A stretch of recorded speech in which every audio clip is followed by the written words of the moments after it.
अस्सलाम वालेकुम जी। यकीनन आप सब बिल्कुल खैरो आफियत से होंगे। ये जो क्लिप नमा डिवाइस आप मेरी फिंगर के साथ लगा हुआ देख रहे हैं, इसको हम पल्स ऑक्सीमीटर बोलते हैं। और ये दो चीजों में इस्तेमाल होता है। एक तो ये किसी भी इंसान का उसके खून में ऑक्सीजन का लेवल बताता है, और दूसरे नंबर पे ये हमें किसी भी इंसान के दिल की धड़कन की जो रफ्तार होती है वो बताता है। और ये जो सांस के मरीज होते हैं या जो दिल की बीमारियों के मरीज होते हैं, उनको दिया जाता है ताकि वो अपने घर में भी अपने ऑक्सीजन लेवल को चेक करते रहें। तो आज की इस वीडियो में मैं सबसे पहले तो आपको ये पल्स ऑक्सीमीटर इस्तेमाल करना सिखाऊंगा। उसके बाद मैं आपको कुछ ऐसी बातें बताऊंगा जिन पे आप अमल कर सकते हैं, ताकि अगर आप पल्स ऑक्सीमीटर यूज करते हैं तो आपकी जो रीडिंग्स हैं वो गलत ना आए बल्कि बिल्कुल ठीक ठाक आए। और तीसरे नंबर पे जो मैं आपको बात बताऊंगा वो ये है कि आपके जो ऑक्सीजन लेवल है आपके जिस्म के अंदर नॉर्मल वो कितना होना चाहिए, और आपके जो दिल की धड़कन की रफ्तार है वो कितनी होनी चाहिए। तो ये सब कुछ सीखते हैं मेरे स्टडी टेबल के ऊपर प्रैक्टिकली। आ जाइए जी। तो अभी हम आ चुके हैं अपने स्टडी टेबल के ऊपर, और ये हमारा छोटा सा पोर्टेबल सा ऑक्सीमीटर है। ये आप देख सकते हैं, ये हमारे पास छोटी छोटी दो बैटरीज हैं जो इसमें डलेंगी, जिससे ये काम करना शुरू करेगा। तो यहाँ से हम इसको पुश करेंगे और ये अपनी जो बैटरीज हैं इसमें इनको प्रॉपर तरीके से डाल लेंगे। ये इसमें जो पॉजिटिव साइन लगा हुआ है, हम अपनी बैटरी का पॉजिटिव एंड भी उसी तरीके से इसमें डालेंगे यूं। और ये जो हमारा इस दूसरे में ये जो पॉजिटिव एंड लगा हुआ है, इसको भी हम अपनी बैटरी के पॉजिटिव एंड को इसी साइड डालेंगे इस तरह से, ताकि ये हमारे पास जो है वो प्रॉपर तरीके से ये फिक्स हो जाए और हमारा जो पल्स ऑक्सीमीटर है ये चल सके। अब हम इसको प्रॉपर तरीके से क्लोज कर लेंगे जी। तो अभी देखिए, ये जो हमारे पास इसके सेंटर में जो बटन लगा हुआ है, मेन बटन जो है, इसको हम क्लिक करेंगे और ये हमारी बीप के साथ हमारा पल्स ऑक्सीमीटर जो है ये चलना शुरू हो गया है। यहाँ पे ये हमारे पास चूँकि मैं इसके लिए आपको थोड़ा सा ट्रबल भी होगा, ये जो है वो एक कैमरा का फोकस नहीं हो पा रहा था। तो अभी देखें, ये हमारा जो पल्स ऑक्सीमीटर है इसमें ये कोई रीडिंग नहीं आ रही है, जिसका मतलब ये है कि यहाँ पे हमारे पास ये पल्स ऑक्सीमीटर अभी तक काम नहीं कर रहा, यानी कि हमने इसमें फिंगर इंसर्ट नहीं की है। तो अब हमने फिंगर इंसर्ट कहाँ पे करनी है, ये इसके नीचे जो है यहाँ पे आप देख सकते हैं, ये जो क्लिप नमा ये जगह बनी हुई है, यहाँ से हम इसको पुश करेंगे और ये हमारा वो जो है वो इसका इंटीरियर पार्ट है जिसके अंदर हमने अपनी फिंगर रखनी होती है। तो जैसे ही हम इसको ऑन करते हैं तो इसके इंटीरियर के अंदर देखें, जहाँ पे हम इसको फिंगर इंसर्ट करेंगे, यहाँ पे हमारे पास एक रेड कलर की जो है वो एलईडी लाइट जल रही है। ये रेड कलर की लाइट जो होती है, ये बेसिकली जब जलती है तो ऊपर आप जो छोटा सा चमक रहा है वहाँ पे देखें सेंसर लगा हुआ है।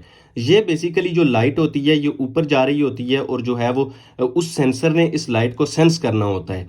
तो जब हम यहाँ पे फिंगर इंसर्ट करते हैं तो हमारे खून में जो ऑक्सीजन होती है ना, हमारा जो ऑक्सीजनेटेड खून होता है, यानी ऑक्सीजन मिला हुआ खून, वो बेसिकली इस रेड लाइट को जज़ब करता है, एब्जॉर्ब करता है। और उसकी वजह से ये जो हमारा सेंसर लगा हुआ होता है, इसके पास जो लाइट होती है वो कम पहुंचती है, जिसकी वजह से वो अंदाज़ा लगाता है कि आपके जिस्म में ऑक्सीजन की मिकदार कितनी है। तो जब आप ऑन करते हैं अपने पल्स ऑक्सीमीटर को, तो फिंगर इंसर्ट करने से पहले आपने कुछ बातों का जो है वो ध्यान ज़रूर रखना होता है। पहली नंबर पे बात यह है कि आपने आपके नेल पे किसी भी किस्म की जो है वो कोई नेल पॉलिश या कोई भी चीज़ जो है वो लगी हुई नहीं होनी चाहिए। दूसरे नंबर पे आपकी जो फिंगर्स हैं ये बहुत ज़्यादा कोल्ड नहीं होनी चाहिए, ठंडी नहीं होनी चाहिए, क्योंकि उससे जो है वो आपकी उंगलियों में खून का जो दौरा होता है वो कम हो जाता है। उसके अलावा ये है कि आपने पिछले 5 से 7 मिनट्स रेस्ट की हो प्रॉपर तरीके से। जैसे मैं बोल रहा हूँ वैसे ज़ोर शोर से बोला ना हो, या कोई एक्सरसाइज ना की हो, ताकि जो है वो आपका जो दिल की धड़कन की रफ्तार है वो नॉर्मल हो जाए। उसके बाद जो चौथे नंबर पे जो पोजीशन होती है वो ये होती है कि आपने मरीज़ को जो है वो बिठाना होता है, जिसका आपने ऑक्सीजन लेवल चेक करना होता है, उसको आपने बिठा के चेक करना होता है, क्योंकि अगर आप उसको लटा के चेक करते हैं तो उस दौरान जो उंगलियों का खून का दौरा होता है वो कम हो चुका होता है, और उस दौरान जो हमारे रिजल्ट्स आते हैं वो सही नहीं आते। तो अभी हम अपने पल्स ऑक्सीमीटर को ऑन करते हैं, और ये जो मेरी बेसिकली आप किसी भी फिंगर को इंसर्ट कर सकते हैं, लेकिन दाएं हाथ की जो दरमियानी उंगली होती है इसको सबसे बेहतर माना जाता है। तो अभी मैं इसको जो है वो यूं क्लिक करूंगा। देखें, मैं प्रॉपर तरीके से इसको अपनी तरफ ले आऊँगा। ये देखें, स्क्रीन अभी हमारे पास विजिबल है। मैं अपनी जो है वो फिंगर को इसमें पूरी तरह से इंसर्ट करूंगा जहां तक मेरी फिंगर जा सकती है।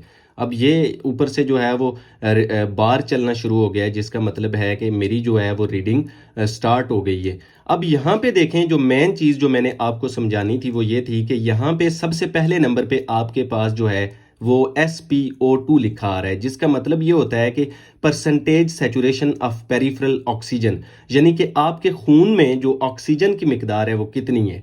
अभी आपका जो खून है उसमें ऑक्सीजन की मिकदार जो है वो इस वक्त कितनी है वो ये शो कर रहा है। यानी कि अगर आपकी ये ऑक्सीजन की मिकदार 95 से 100 के बीच में आ रही है तो इसका मतलब है कि आप बिल्कुल ठीक ठाक हैं और आपका ऑक्सीजन लेवल जो है वो बिल्कुल ठीक ठाक है।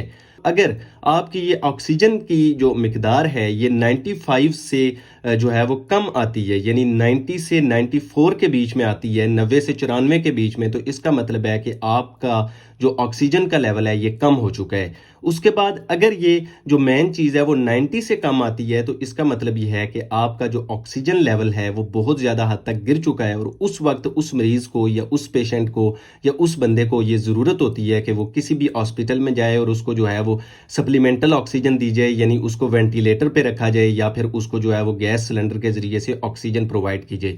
अभी दूसरी तरफ आ जाते हैं, ये जो आपके पास 93 की रीडिंग शो हो रही है या 92 की, ये देखें, ये मेरी हार्ट बीट, दिल की धड़कन की रफ्तार या नब्ज़ की रफ्तार है। और ये बेसिकली देखें आप, मैं पहले भी सामान पैक करने में लगा हुआ था, मुझे घर की तरफ ट्रैवल करना था और अभी भी जो है वो चूंकि मैं आपके साथ वीडियो बना रहा हूँ तो ये नॉर्मली बेसिकली जो है वो अगर आप रेस्ट पे हैं तो 60 से 100 के बीच में होनी चाहिए और अभी मेरी ये शो हो रही है 100 से अबव, जिसका मतलब है कि मेरी अभी थोड़ी सी बड़ी हुई है। लेकिन नॉर्मली इंसान की जो रेस्ट पे होता है उसकी 60 से 100 होती है, ठीक है। और उसके बाद ये जो ऊपर आपको अगर मैं फोकस कर पाऊँ, ये जो ऊपर PI शो हो रहा है इसका मतलब है परफ्यूजन इंडेक्स। ये जो परफ्यूजन इंडेक्स होता है इसका ये मतलब होता है कि आपकी उंगलियों के अंदर जो खून की सर्कुलेशन है, जो खून का दौरा है वो कितना है। और ये जो है वो अगर आप चेक कर रहे हैं तो आपका 0.02 से 20 के बीच में लाजमी होना चाहिए। अगर आपका ये 0.02 से कम आ रहा है तो उसका मतलब है कि या तो आपकी जो है वो खून की जो रफ्तार है, आपकी उंगलियों के अंदर जो सर्कुलेशन है वो कम हो चुकी हुई है, या फिर दूसरे नंबर पे आपका जो पल्स ऑक्सीमीटर है ये ख़राब है, इसे आपको जो है वो चेंज करना चाहिए। और उसके बाद ये जो हमारे पास यहाँ पे ये देखें बैटरी का जो सिंबल शो हो रहा है, यहाँ पे ये हमारे पास जो है वो शो करती है कि अभी हमारी बैटरी की पावर कितनी है। ये मेरे 2 पॉइंट्स गिर चुके हैं और 3 पॉइंट्स जो हैं वो तकरीबन रहते हैं। तो ये हमारे पास मैंने आपको पल्स ऑक्सीमीटर इस्तेमाल करना सिखाया है। यहाँ पे ये दोबारा से अगर मैं आपको रिवाइज कर दूँ तो ये percentage saturation of peripheral oxygen होती है, जो कि आपकी जो है वो नॉर्मली 94 टू 100 होनी चाहिए और अगर 90 से 94 के बीच में आ रही है तो कम है, 90 से कम आती है तो इसका मतलब है कि आपको अभी ऑक्सीजन, सप्लीमेंटल ऑक्सीजन लगेगी। और ये जो आपके नब्ज़ की रफ्तार है ये 60 से 100 के बीच में होनी चाहिए। 60 से कम है तो इसका मतलब है कि आपकी कम है और 100 से ज़्यादा है तो इसका मतलब है कि आपकी बड़ी हुई है।